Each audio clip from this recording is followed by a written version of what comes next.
Théorie de l'accordage du piano.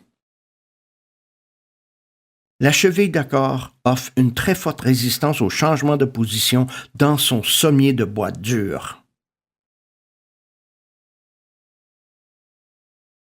Avec la méthode pression-inertie et en appliquant à la clé deux forces opposées, c'est-à-dire une force en haut de la clé avec les doigts, une force en bas de la clé avec le pouce, vous augmentez sa masse et son inertie et donc vous ne tordrez ni ne plierez la cheville d'accord d'aucune façon. Une force en haut de la clé avec les doigts, une force en bas de la clé avec le pouce. Si vous ne faites que pousser la clé dans une direction ou dans l'autre, vous poussez en même temps la cheville, ce qui a comme conséquence soit de la déformer ou soit de la déplacer de sa position de repos dans le sommier. Cette situation serait temporaire car la cheville reprendrait tôt ou tard la position qu'elle avait dans son logement et la fréquence de la corde que vous venez d'accorder changerait aussi. Cette méthode est la plus répandue actuellement, mais on voit de plus en plus l'autre méthode, c'est-à-dire celle que je pratique depuis 35 ans. On appelle en anglais Impact Tuning.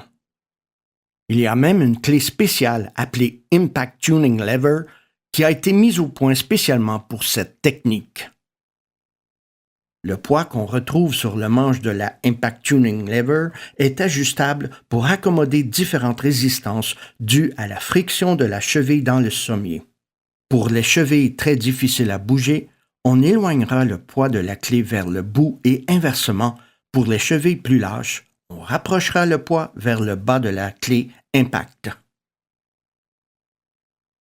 Démonstration de la méthode Impact avec cette vidéo.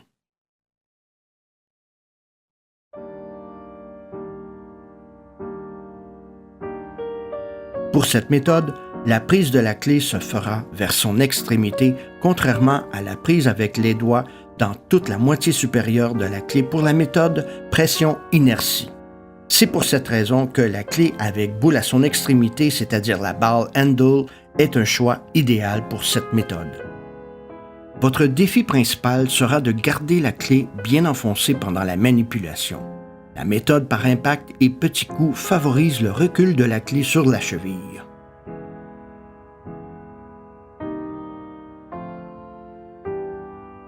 Dans la prochaine vidéo, observez combien de fois je pousse la clé bien au fond avec le pouce. Vous constaterez que j'effectue cette manœuvre très rapidement et souvent. Notez aussi qu'il vous arrivera d'échapper la clé au début de votre apprentissage. Faites attention qu'elle ne tombe pas sur la mécanique.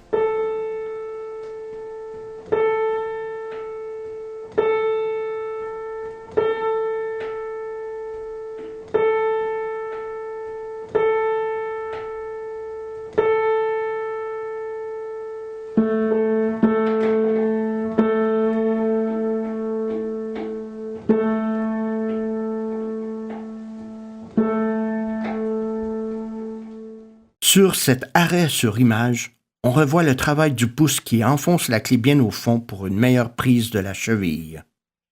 Il faut refaire souvent ce geste car, on l'a déjà dit, la méthode par impact a tendance à faire sortir la clé vers le bout de la cheville.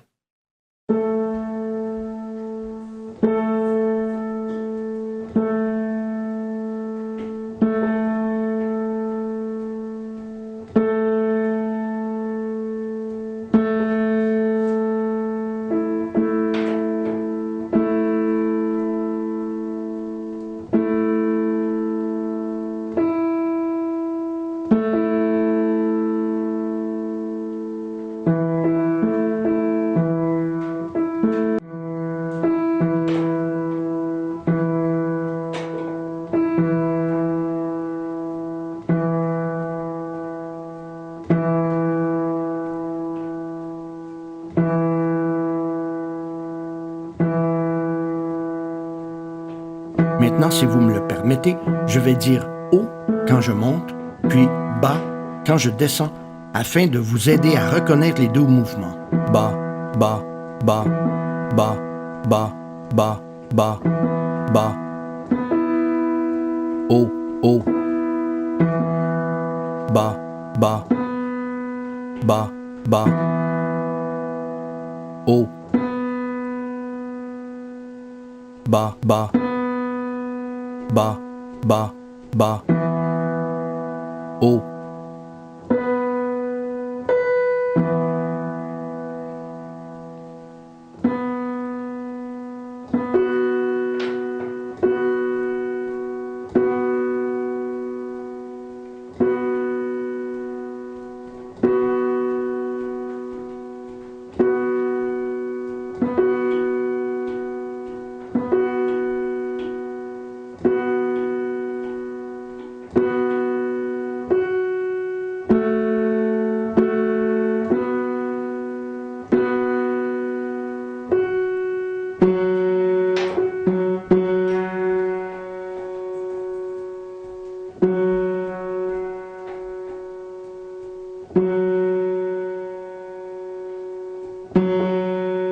Je vous conseille de revoir souvent cette partie du tutoriel pour vous familiariser avec la bonne manipulation de la clé d'accordage.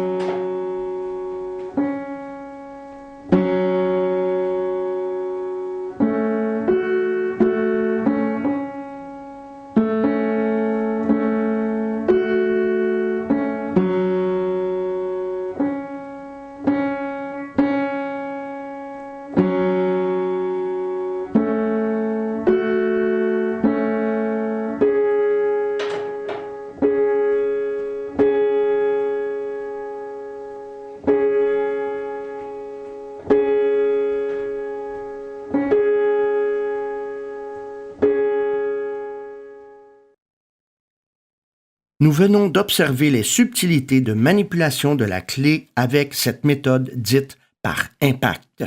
Décrivons-en le principe maintenant. Le but recherché est de changer la position de la cheville instantanément et par de très petits coups. À chaque fois que la clé est maintenue avec une pression prolongée d'un côté ou de l'autre, la cheville se tord et plie, compromettant ainsi la stabilité de l'accord. Le nom de clé d'ailleurs porte à confusion puisqu'on ne veut pas tourner la cheville, mais plutôt changer sa position avec le moins de perturbations possible. On ne pousse pas la clé, pas plus qu'on ne la tire, on la manipule. La clé d'accordage de piano est un instrument technique de haute précision. Grâce au mouvement que vous faites avec votre poignet, votre bras en entier sert de masse que vous fouettez pour forcer la cheville à changer de position instantanément. Ces petits coups changent instantanément la position de la cheville dans un sens comme dans l'autre.